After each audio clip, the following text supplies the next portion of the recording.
Hi everyone, my name is Lucas Kremer, and I'm an undergraduate music education student at George Mason University. Today I'd like to talk with you all about sight reading, and provide some tips on how you can make this process as smooth as possible. Sight reading is the process of learning a new passage of music for the very first time. While this is certainly something you've done all the time in your music classes, this is also something you can do at home as part of your own practice sessions. I certainly wish I incorporated sight reading into my practice sessions, especially in middle school and high school when I had to sight read all the time. It often makes sense to start in shorter passages, such as 4 to 8 measures at a time, rather than sight read an entire piece all at once. If you need any assistance picking pieces to sight read, ask your teacher for assistance.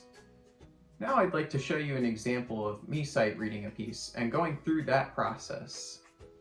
Let's take a look at a melody from Bellini's opera, Norma, which appears in Paul DeVille's Universal Method for Saxophone. For the purposes of this video, we will only be looking at the bracketed section in the middle of the excerpt. As you can see, there's a lot going on just within these 8 measures. Before we sight read this passage on our instrument, we should take a look and focus on the trickiest aspects of the passage. In order to do this, there are several pieces of information that will be helpful to us as we look over the piece. First, at the beginning, we can find the time signature and the key signature. For this excerpt, we're in 4/4 for common time, and we're in C major, which means there are no sharps or flats in the key signature.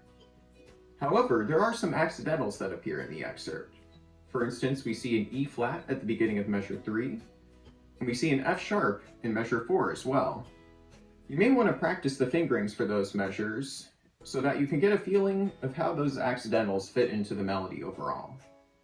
Similarly, you may want to focus on the trickiest rhythmic sections. For instance, the first measure is probably one that I would consider to be the trickiest out of these 8 measures, so I might focus my attention on that a little bit. Finally, we want to consider the musical aspects of the passage and emphasize them, which include dynamics, articulations, and tempo changes. For tempo changes, you may also want to finger through how you plan to approach them. In this excerpt, I might practice slowing down the sections in the rallentando sections. Now that we've gathered the information we need, we're ready to sight read. Here is my rendition of Bellini's melody.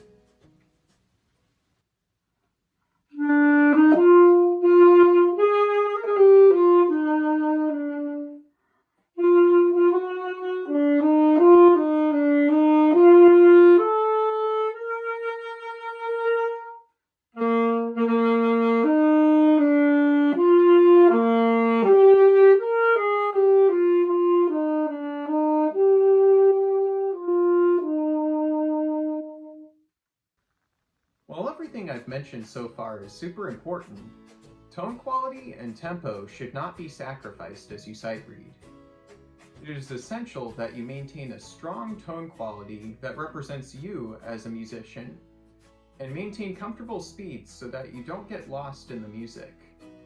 And most importantly, remember to take deep breaths and take your time. I hope that these tips have been helpful for you today. Thanks again for joining me, and I hope you have a great day.